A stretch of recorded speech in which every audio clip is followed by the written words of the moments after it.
Hello, everyone. Thank you for joining the Florida Maritime Museum for our first virtual lecture. My name is Kristen Sweeting. I'm the supervisor at the Florida Maritime Museum, and I'm here with Casey Wooster today, who is the collections assistant at Governor's House Library, a part of the University of Florida in St. Augustine, and is the former curator of the Florida Maritime Museum and a graduate of the University of Florida. Her passions lie in exploring and sharing Florida's rich and diverse stories. She finds her inspiration as a Florida woman herself, being born and raised in the Sunshine State. Outside of studying the past, she is a mother to many plants, a passionate crafter, and a travel enthusiast. It is my pleasure to welcome Casey Wooster, and she will be presenting on the Florida women behind the Everglades today. Thank you for that great introduction. Oh wow, this is going to be a great presentation, y'all. Okay. We're going to get started.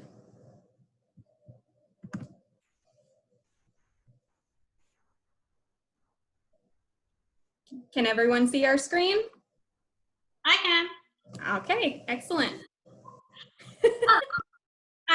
Well, as Kristen said, I'm excited to be here today, at least virtually, to share about the Florida women behind the Everglades. For when it comes to protecting the Everglades, Florida women have played a crucial role in that. This lecture will cover the intertwined fight to save wildlife and also wild places, as well as the right to vote in Florida. Okay. I guess next slide.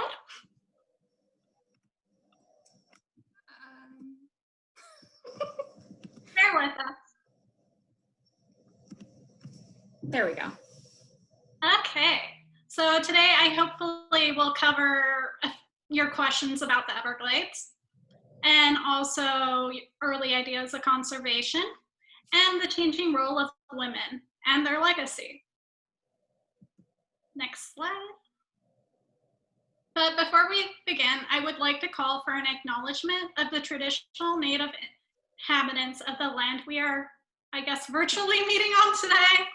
As I'm coming to you from St. Augustine, Florida, I just would like to acknowledge the Timucua and the Seminoles who once lived here, as well in North Florida. And I definitely encourage everyone to go learn more about how you can acknowledge native land and the links in the slide. Next slide. Awesome. So, first question. The Everglades. What is it? That's a really good question. It's really important to cover that before we go into any of the history, because a lot of people do not understand what the Everglades are, and you know, I don't blame them. It's a really complex thing. Next slide. Well, we can start with the name. Well, so when the Spanish came to Florida, they did find the Everglades, and they often refer to it as Laguna del Espiritu Santo, please excuse my Spanish, which means Lake of the Holy Spirit. Later English surveyors spotted the large fields of grass and referred to it as River Glades.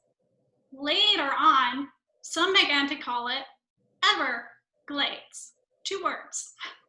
Ever meant forever, and glades meant large, grassy, open places. The Seminoles would also call the Everglades, and I am not going to try to pronounce a Seminole word, grass, but it translates as grassy water. And much later on, Marjory Stoneman Douglas would refer to it as a river of grass. So grass is a big part of it. Next slide. Well, whatever we may call it, to understand it, we need to understand what it was. The Everglades, they formed about 5,000 years ago as sea levels rose from lows of the Ice Age to about present level. It spanned an estimated 2.9 million acres, which is really, really big, and I cannot even wrap my brain around that. the natural system of tropical wetlands, if you'll hit next, you'll see something. Yeah. Yay, animations. The natural system the natural system of tropical wetlands began somewhere around the Orlando area with the Kissimmee River, which you can see kind of at the top of that map. It's not very clear, but the water would discharge into Lake Okeechobee, which is a lot more obvious on the map because it's a big lake.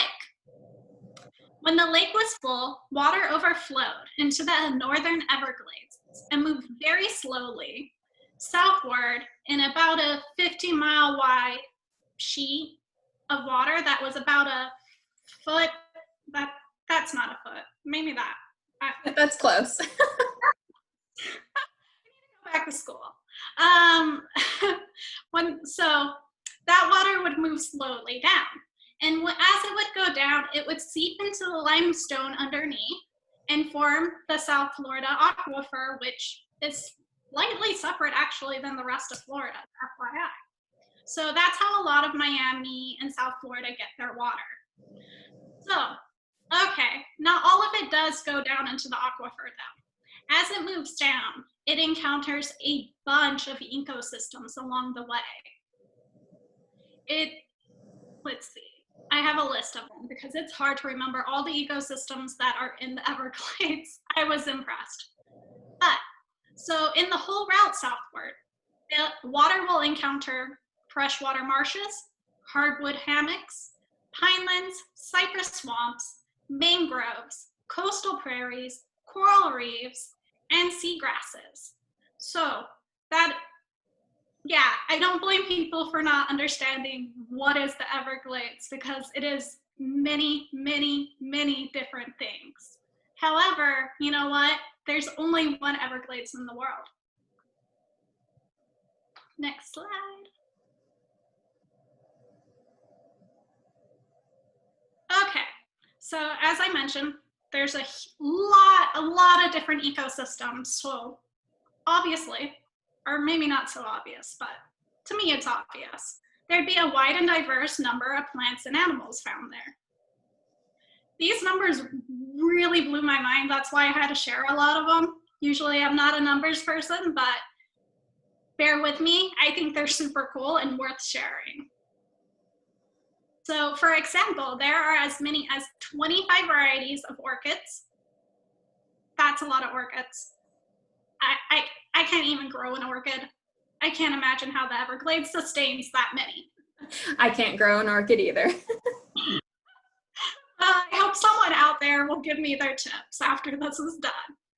So, okay, there's 25 varieties of orchids, which already blew my mind. In addition, there's over 1,000 other kinds of seed-bearing plants, which is, that's a lot. And then also there's like 120 species of trees. I personally cannot name probably, and I love plants, and I could not name 120 species of trees. So amongst all these great plants, there's a bunch of wildlife. But unfortunately, there's also 36 threatened or endangered animal species residing in Everglades National Park. And these include the American alligator and crocodile. It's the only place in the world you'll find both living together, I guess happily, I'd like to say. I cannot speak for every crocodile and alligator in the world. The Florida panther, the West Indian manatee, and the Cape Sable seaside sparrow. Now say that 10 times fast. There's also over 300 species of birds that have been recorded so far, and I'm sure ornithologists are out there recording more as we talk.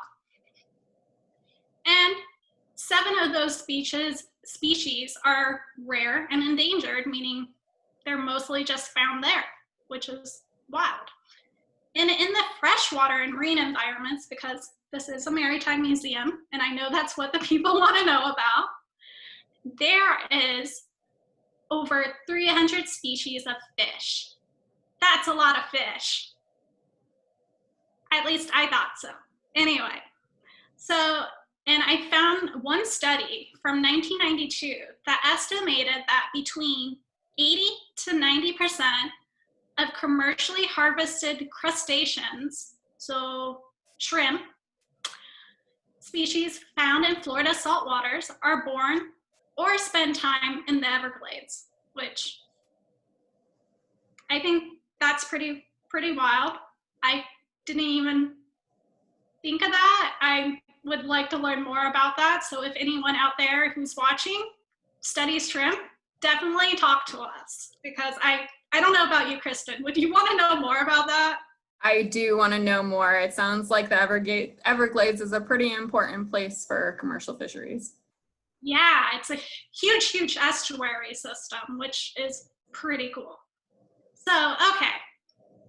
All animals and plants aside, we can't forget, it's also been the home for over 3,000 years of humans, which I think is also pretty wild in itself, because we think of Miami, Fort Myers, everything as being new, but our history goes back pretty far there.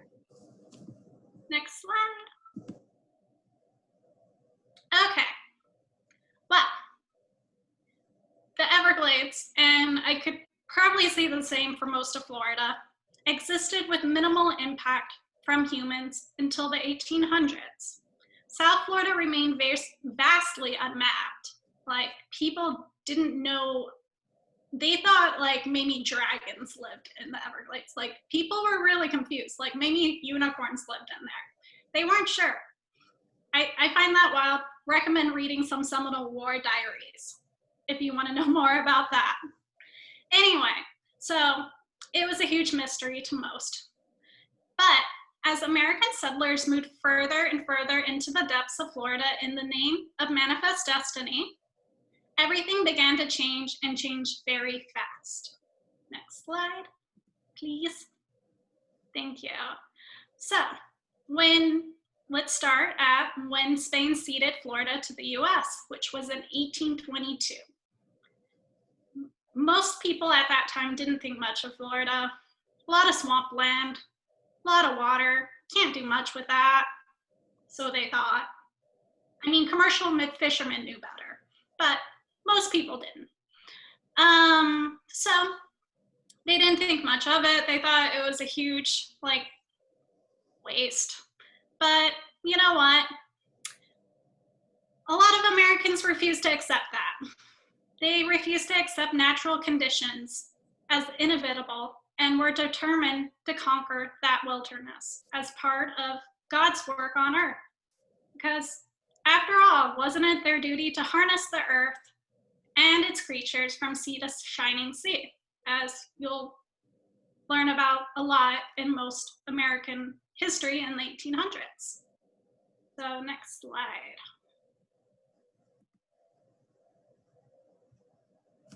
So, okay, there's a lot of history and it's really complicated. So I put up a slide with a timeline.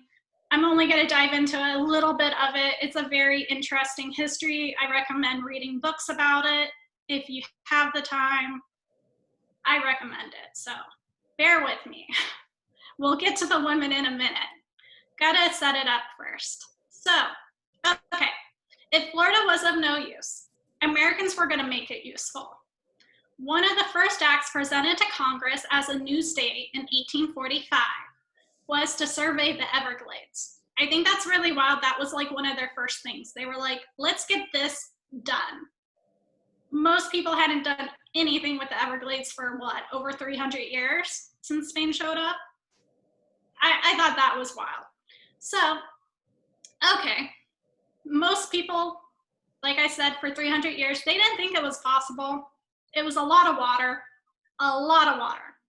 So they didn't think it was possible. But certain, I'm gonna say respectable, they're not scientists. They didn't know much.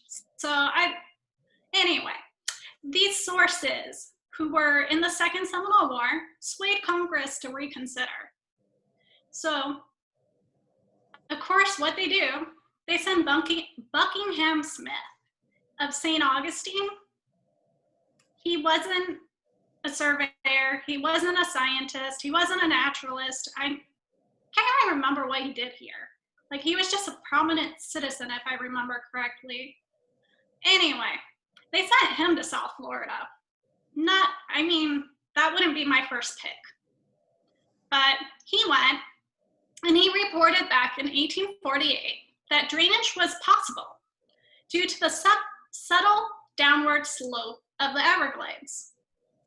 How he figured this out, since he didn't know how to survey, that defeats me. But either way, he thought it would be easy peasy if we just dig a few drainage canals, and then the water will do the rest of the work, and then we'll have all the land for agriculture, and everyone will be happy. And apparently, I didn't realize, and I can't find a lot of information on this, he also wanted to open it up for commercial fishing more. I don't know how that was supposed to happen when you're draining the water, but this is something I'll need to dive into more in the future. But anyway, the US being busier with a lot of other things to do in the 1800s passed the buck to Florida. So that meant giving Florida the responsibility of developing their wetlands. That was in 1850. At that time, Florida didn't have many people living here and also didn't have a lot of money.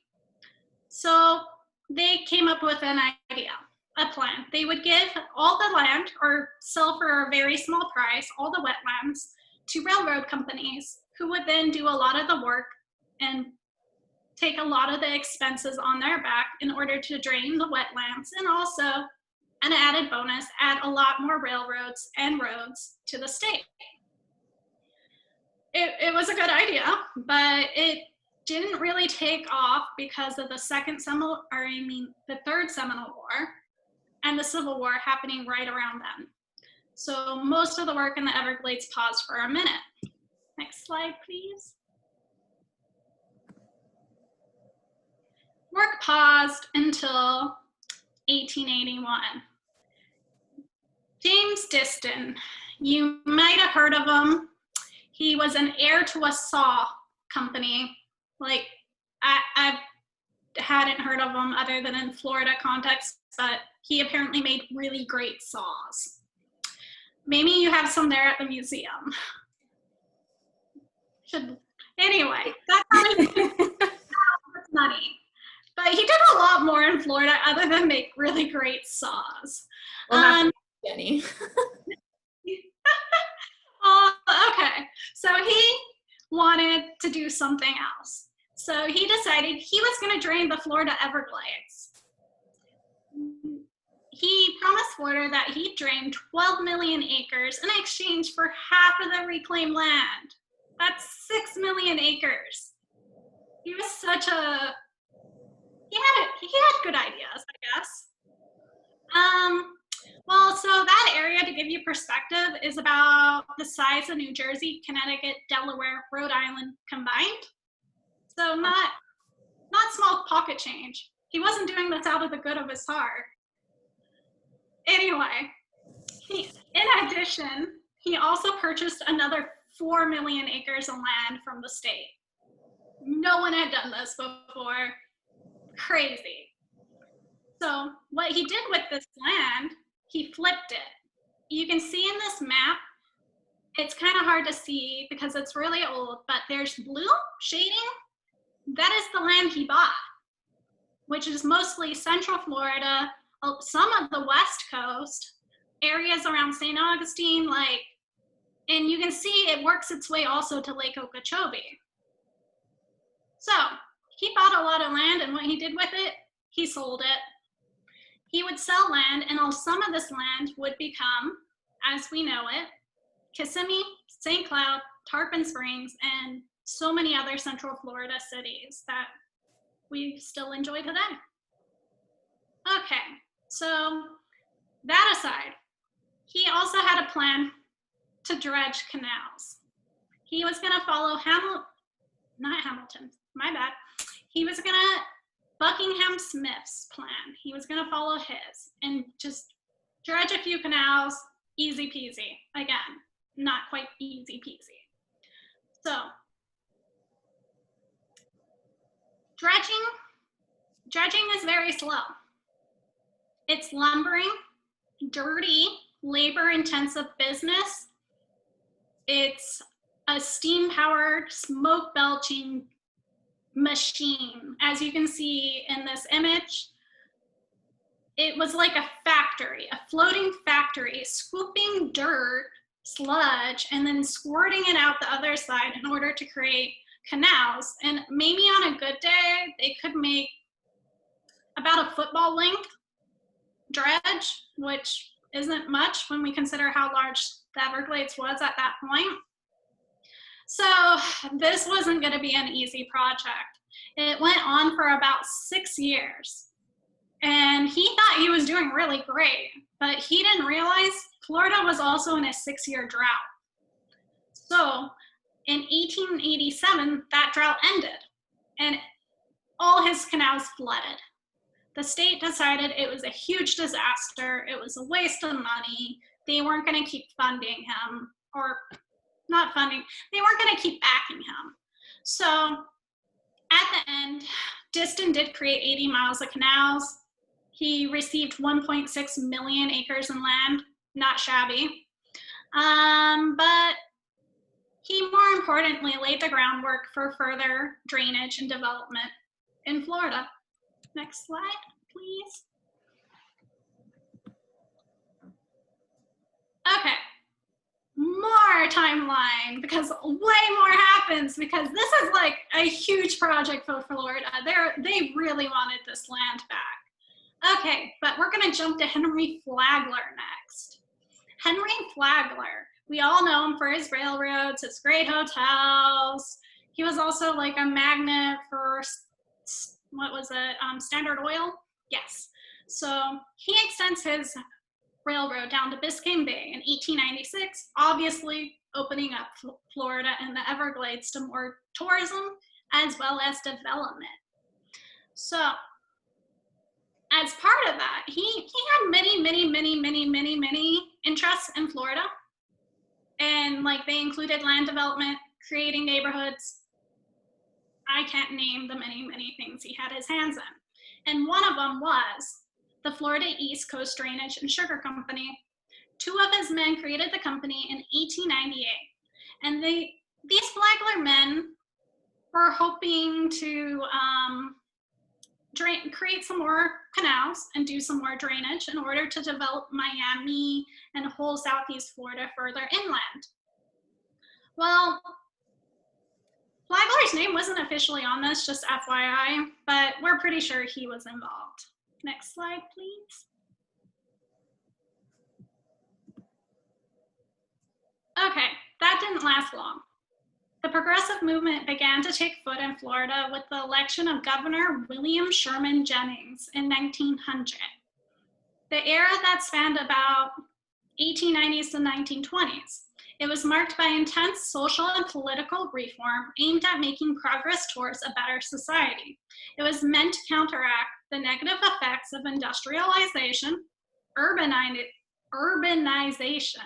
and political corruption. And in Florida, Flagler became pretty much the magnet of that movement.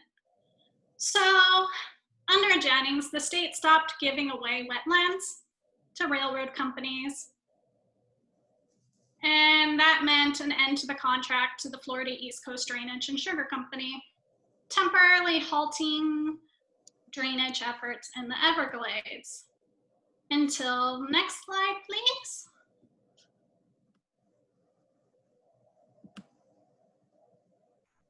Until our next governor. You guys might know his name. It was Governor Napoleon B. Broward. He delivered all the things that Jennings and all the other politicians promised. He delivered. Who was he? Well, he was a lot like everything I've read. They've described him. He was a lot physically and also like character-wise, a lot like Teddy Roosevelt, who he considered a friend. So that gives you an idea of who he was. And he really went to war against the Everglades. He campaigned heavily on the subject, worked hard to persuade his staunchest opponents. And at his direction, the Everglades Drainage District was created to reclaim the Everglades for agricultural production. You can see that in the, I'm not sure what side it's on the screen, but you can see that in the map. He did create multiple drainage canals that are still here today and are still directing water from Lake Okeechobee and the Everglades out into the Atlantic. But Broward's real legacy was he fired up the state. Most people still thought this was like a fool's errand, but he really fought for this. And he argued that by draining the Everglades, he'd help the ordinary Floridian. He thought the drained wetlands would give people farmland, and with farmland and hard work, they could make something of themselves, which is actually kind of sweet. I do get where he was coming from. Anyway, next slide. But, okay, we're here to talk about conservation. That was a lot of men. My apologies, but men kind of ran the country. So that's really, really, really hard to avoid. But they were making all these decisions that were really affecting the Everglades and were catalyzing a lot of what's I'm about to talk about. Okay, so while all of that is happening, the American conservation and suffrage movements were really blossoming under the progressive era.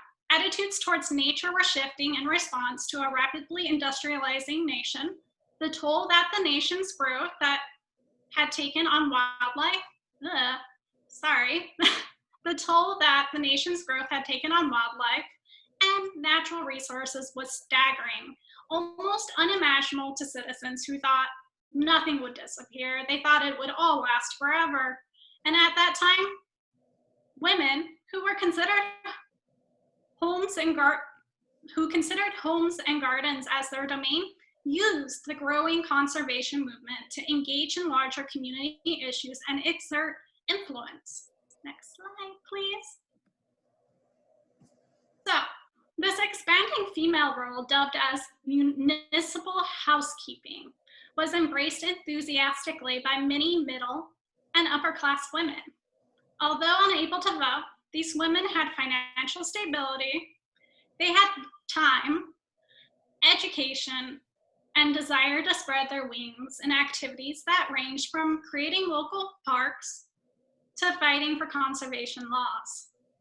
They mobilized into clubs and organizations of all different types and used this language of housekeeping to push through progressive era reforms. They were pretty much indispensable to all the major reforms you could think of from that time period. And of course, opening the door to suffrage.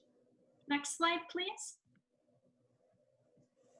So, as part of this movement, the Florida Federation of Women's Clubs formed. It belonged to the larger national organization called the General Federation of Women's Clubs. This is a lot of tongue twisting, so I'm going to try my best.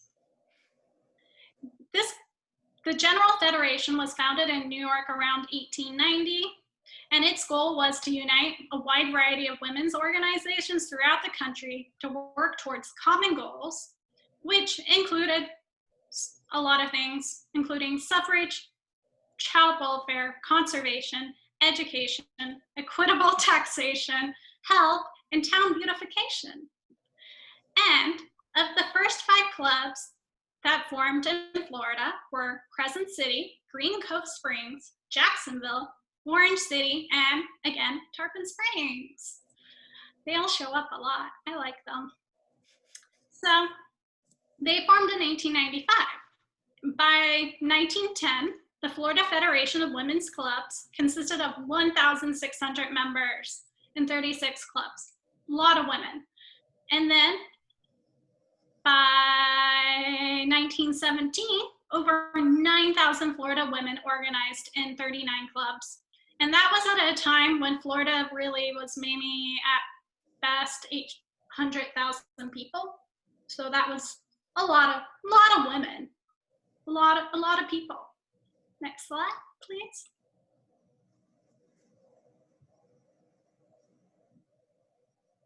Okay, among their many goals, the Florida Federation of Women's Clubs led conservation efforts that included bird protection and tree planting.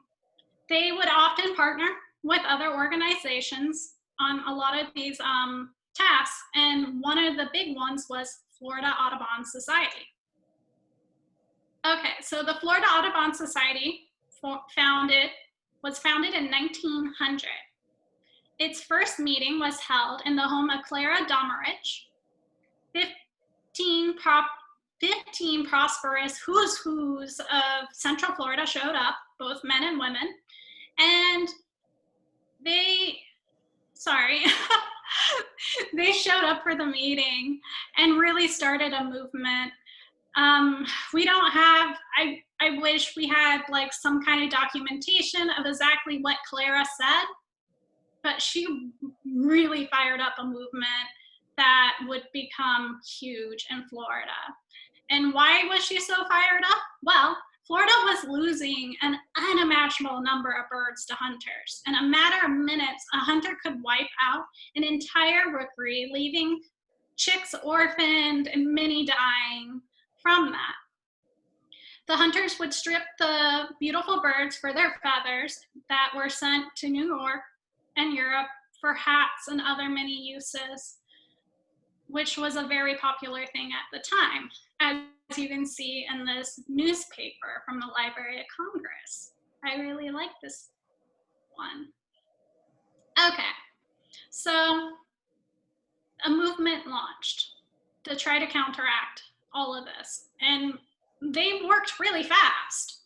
So within that year, the Florida Audubon Society and chapters across the nation pushed the passage of the Lacey Act in 1900, which prohibited interstate trade of wildlife, killed in violation of state laws. Following this success, they persuaded the state to pass the Audubon Model Law in 1901, which also outlawed plume hunting in Florida. And in this work, women made up about half of the club, which was pretty awesome at the time because most clubs at this point weren't co-ed. So like they were able to work together, which is really awesome. And they would continue to be a force in Florida and still are today. So next slide, please. Among their many efforts and work, they were able to do something really awesome. They created the first federal bird reservation in the United States. President Theodore Roosevelt in 1903 declared Pelican Island, which is a part of the Everglades headwaters and located in the Indian River, became a national wildlife refuge. So why Pelican Island? Well, this has something to do with Frances Maud Lantham, and I guess her husband too. I will acknowledge him. He helped. They ran a lodge on the Indian River, and it was a huge hot spot for scientists, naturalists, birders, like anyone who wanted to see like how awesome Florida was back then. And Ma Lantham was a born naturalist. Yes, she ran the inn, but she was also out there donning overalls, going with all these scientists, studying the birds, collecting specimens, doing all kinds of things. And she would point out all these great spots that she found. And one of them was, of course, Pelican Island. And so partnering with the, what are they? The American Ornithological Union, they were able to lobby to get this island saved. And they hired her actually after it became a refuge to oversee it, which I thought was really awesome and very just desserts for her. But unfortunately, despite all these successes, there was no teeth. Like no one was stopping the birders. At that time, they'd be considered poachers. So the Audubon Society, again, partnered with the American Ornithological Union, and they hired wardens to protect the birds. Many of the first wardens were actually like housekeepers because they were already out in spaces that birds were. But one of them was Guy Bradley. He was hired in 1903. He was a reformed plumer himself. He knew the Everglades really well. And so he would patrol from Florida Bay to the Everglades, which is about 100 acres, which is a huge area for one man in a time before a lot of motorboats. Anyway, he worked really hard at investigating potential poachers and the companies they worked for. But unfortunately, in 1905, Bradley had a quarrel with a poacher and was shot dead. The poacher turned himself in actually to Key West, but no judge convicted him, unfortunately. So this really put a sour note in the whole conservation movement, knowing that poachers could shoot their wardens without any kind of justice. So it put a little, it really did put a damper in the movement, but it didn't stop it. Next slide, please.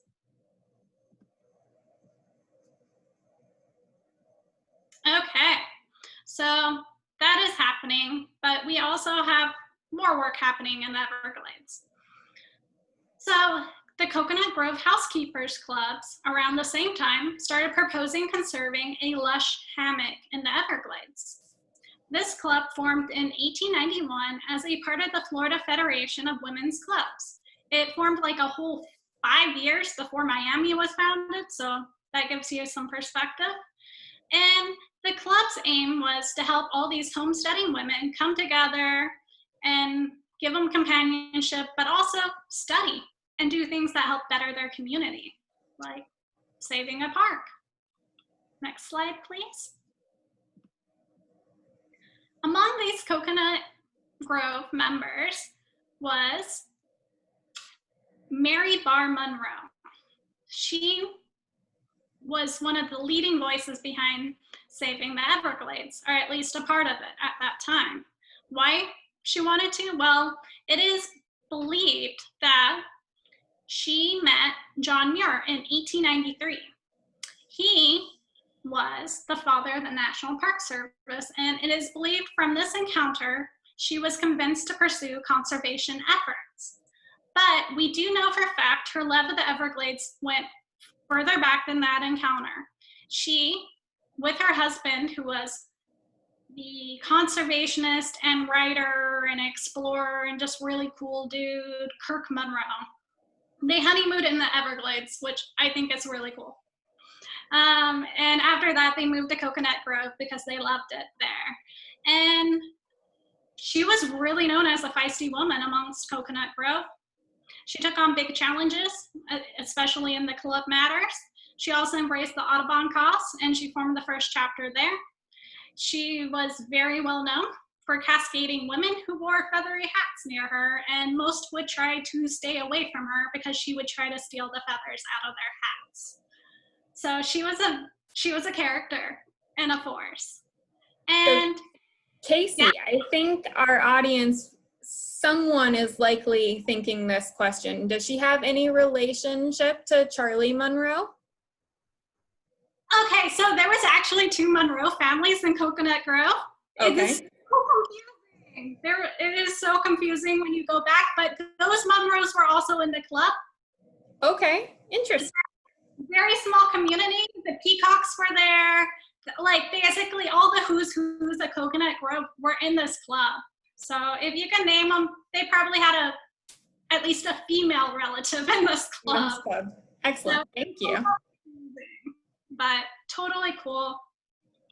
Anyway, she was also a part of the She was also a part of the Florida Federation of Women's Clubs, and she was the chair of the forestry department. With her good friend Edith Grifford, they decided they were going to push for saving Paradise Park, or Paradise Key, a part of the Everglades. Next slide, please. Oh, I think that was one too many. Yes. Sorry. Okay, so Paradise Key. I keep bringing up the Everglades and them saving, but Paradise Key is what they wanted to save specifically. It was a lush hammock, supported a variety of vegetation, like we've discussed, Everglades, awesome. And this one included like 60 varieties of trees, orchids, ferns, vines, a lot of tree snails. That's a thing in the Everglades.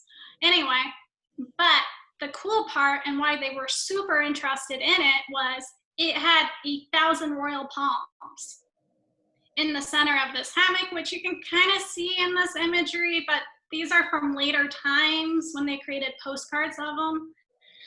So why they wanted to save, other than it's super pretty, they also wanted to save it because poachers were starting to take the royal palms out of the Everglades and out of this very special key, and they wanted to try to save it.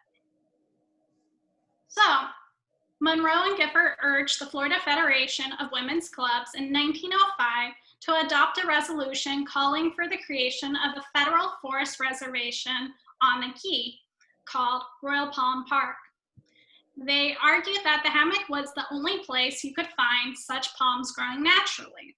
Today we know royal palms actually grow throughout the Caribbean and also South and Central America. But anyway, they thought it was the only place on earth. So Gifford, Monroe, lots of club members all tackle the state legislature asking for protection for this very special place. But not a lot of success until 1914, when Mayman Jennings becomes the president of the statewide organization. Next slide, please. Oh my God, Mayman Jennings. She was easily the most influential woman in Florida at that time. She was born into a political family. Her dad was a senator and a representative, and she married a former governor. She spearheaded her own legislative and advocacy efforts that included suffrage and conservation. As president of the Florida Federation of Women's Clubs, Jennings brought her ardor to the preservation efforts in the Everglades. She, like all the other women, couldn't vote or stand on the floor and talk to the legislators. However, she could ask her fellow club women for help. Many of the club women, their husbands, their family members, were influential leaders throughout Florida, the government, businesses, education.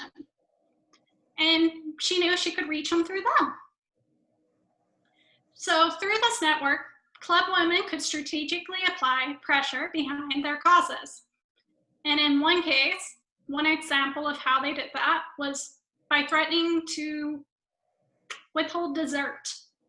It's one of my favorite stories and I love it. So according to 1947 article by the Florida Federation of Women's Clubs past president Mildred White Wells, she wrote, "It became a question of pie or park. In a letter to each club president, Mrs. Jennings urged them to write to their relatives and husbands that if they don't get the bill through the Royal Palm Park, they won't have any pie for 2 years." I thought that was a pretty good argument. Pie or park? No pie for 2 years? Yeah, no pie for 2 years. I mean, they did a lot of other things, like they talked to the legislatures, they lobbied, whatever. They did a lot of stuff, but like, that was one example that I was like, yes, I think that would influence me. Anyway. The Royal Palm Park finally made it on a bill during the 1915 legislation. Okay, so at this time, not all club women agreed. Like there was still like a little bit of not infighting, but a little bit of disagreement. Some people thought this was like a beautification project and not worthy of their time. Others wanted to help other groups of people. They had many things they were doing. But Jennings asked for unity. She thought it was really important that they be on the same plate, or I'm thinking of pie now, to be on the same base. So she wrote to one of her opponents, and I really love this quote from her, which also shows like how brilliant of a mind she was. I've always found that even if I disagreed with officials, that if it was best to use a great deal of policy, and women had to use a great deal of policy in their efforts to get the men to listen to them at all, as a great many men still think the women are carried away by sentiment, enthusiasm, and hysteria. Yeah. Yeah. Sure, her concerns were very justified because most men, they did not want to listen to them. But her assertion for unity must have worked because the bill did pass. And with the bill's passage, it was the first state park in the United States managed by women. Next slide, please. So the bill passed and Royal Palm State Park becomes a thing. It was dedicated in 1916. A motorcade which came on a brand new road that went out there. I'm not going to go into that, but okay, a motorcade of 168 cars show up. That's a lot of cars. That's like a lot of people out on this key. And many of them are club women. You can kind of see from that picture, like the size of the crowd. It's crazy. This is a big deal. So the keynote speaker was Mary Bell King Sherman, and she was the president of the 2 million strong General Federation of Women's Clubs.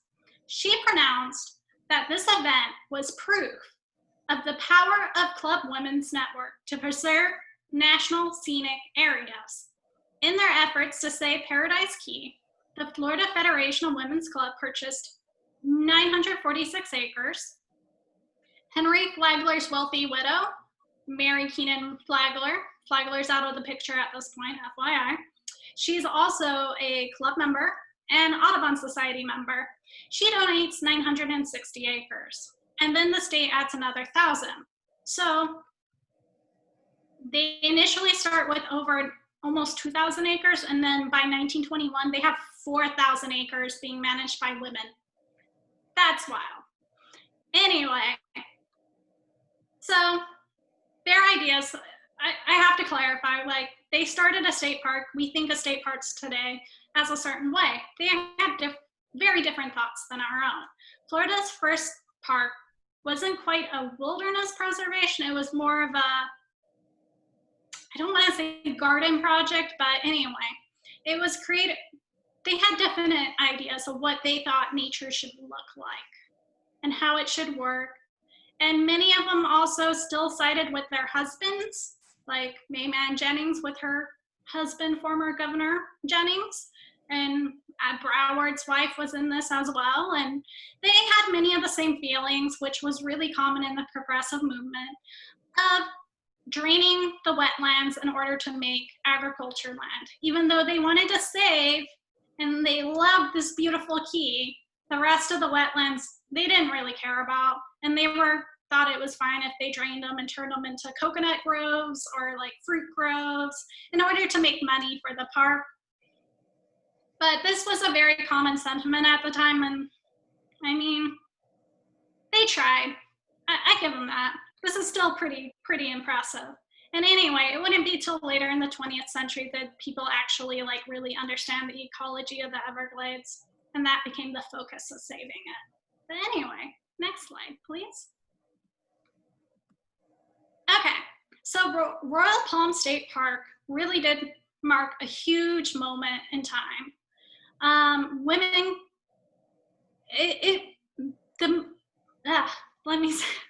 let me express how important it was. Okay, Royal Palm State Park marked Florida's arrival in a nationwide trend that was already happening.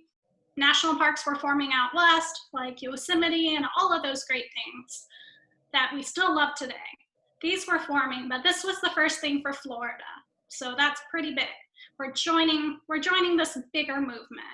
It would redefine conservation to include more than preserving oddities and valuable resources like, I was trying to think of a good example, like oddities like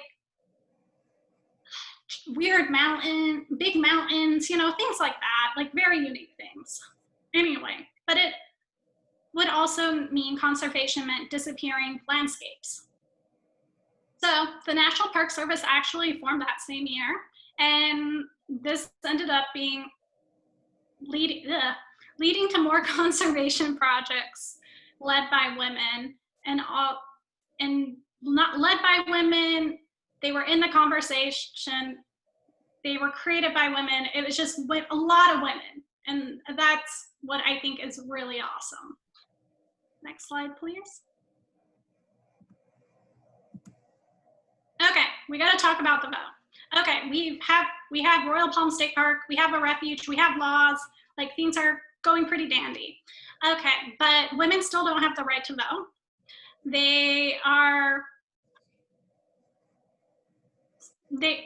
This whole time they've been organizing, they've been lobbying, they've been rallying since at least the 1840s. Florida was a little later to the game, but they were working really hard to get the right to vote so that they could too participate in politics and not have to like threaten taking pie away from their husbands. For example, as Mayman Jennings pushed for a state park, she also hit hard for suffrage. Her friend, president of Jacksonville Women's Club, President Mary Bryan, who was also the wife of a former governor, also exerted the same energies in fighting for both the club, or for suffrage, and also the park. Together, they'd work with many other women in order to push the Florida Federation of Women's Club into the suffrage camp. And one important person in that fight, we now know as the mother of the Everglades, Marjory Stoneman Douglas. Next slide, please. Okay, someone we all probably know by now.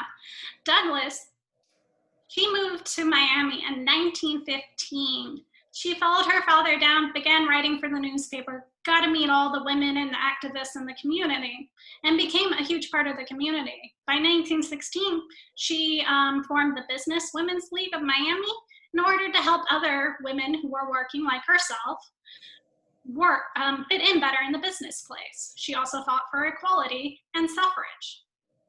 When the Florida Equal Suffrage Association held a conference in Miami in 1917, she spoke.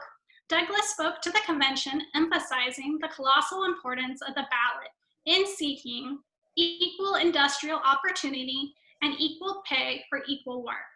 The audience included the likes of Jennings and Bryan. And right after that, they invited her to join them in their fight, in their lobbying in Tallahassee that same year. Douglas would recount her experience in Tallahassee as, "We could have been talking to a bunch of dead mackerel for all the response we got." Yeah, men weren't listening.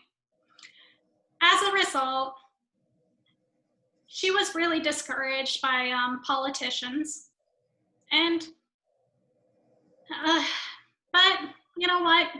She also saw great courage, stamina, and ability in the women that she was lobbying with. Eventually, they continued to lobby for several more years, and in 1919, Congress passed the 19th Amendment. But unfortunately, Florida would not ratify it until 1969. But women were working to change that. Next slide, please. Okay, back to the park. So in the 1920s, Marjory Stoneman Douglas begins advocating for Everglades conservation. She was invited to join the board of the Everglades Tropical National Park Committee. This was a concentrated effort to persuade Congress to designate the Everglades as a national park. In 1934, it took a while to get everyone on board and then also get funding and to get all the ducks in a row, but they did it. So in 1947, the Everglades National Park officially opened, making it the first large-scale attempt to protect the area's unique biology. And Royal Palm State Park would serve as the nucleus of the national park. And now that whole area is totally filled with like state forest and like county parks, reservation, refuges. Like you look at a map and it's so filled with places that are now saving the Everglades. And that's all because of these women who worked really hard to just even get one little park and get birds saved. And it's so wild. Next slide, please. Okay, gotta end with some Marjory Stoneman Douglas because it's Marjory Stoneman Douglas. That same year that the Everglades was dedicated, her infamous, famous book, The Everglades River of Grass, definitely considered, I definitely think it's one of her best works. And it was extremely instrumental in changing the public opinion of the region. That came out that same year. And it would sell. It sold a lot. It keeps being republished. It's still out there. You can still read it. Like, it's still there and it's still like quoted all the time as I'm doing here. But she would also go on to found environmental group Friends of the Everglades in 1969. That's still active today. Many of these clubs I've mentioned are still around and still working. And Marjory Stoneman Douglas, who was both in the fight for the suffragette movement and the Everglades, she continued to fight for the Everglades until her death in 1998. If only we could all have her amazing life and like stamina, like to fight until you're, oh man. I don't know about you, Kristen. Do you remember like seeing her speeches or talks as a kid? I do. I remember doing a project on her in elementary school. Yeah, same here. Like I never got to see one of her talks in person, but all I imagine her is the little old lady with the big hat, the big sunglasses, and who was super passionate about saving that swampy land down in the An amazing woman. Yeah, so on that note, like the persistence of Marjory Stoneman Douglas, Mary Bar Monroe, Mayman Jennings, and so many other women I didn't mention today because there were so many stories. This was hard to distill even just, I feel like I've talked now for way too long, but I highly recommend everyone should go out. They should learn, they should read, like explore the Everglades when it's safe to explore, obviously. But also like in the meantime, definitely read some books, look things up. Like a lot of Mayman Jennings papers are through the University of Florida digital collections. You can read them yourself. A lot of the club's papers, the Housekeepers Club of Coconut Grove are through the University of Miami. So you can also read their scrapbooks. They were all great at keeping records. These women were great. I love them. So you can read a lot of them, and so a lot of it's in the Library of Congress and Florida Memory and other sites. So I recommend, look it up. You'll find more names and more great stories. And I don't know, it makes me excited. Well, thank you so much, Casey, for teaching us about the women of the Everglades and giving us that background history. We can't say thank you enough. No, thank you for letting me rant about the Everglades and women's history. All right. Well, if you all need or have any questions, feel free to email me at kristen.sweeting@manateeclerk.com, and I will get those questions over to Casey. Thank you so much for watching our recording, and we hope you'll tune in next time. Thank you. Thank you, Casey. Bye.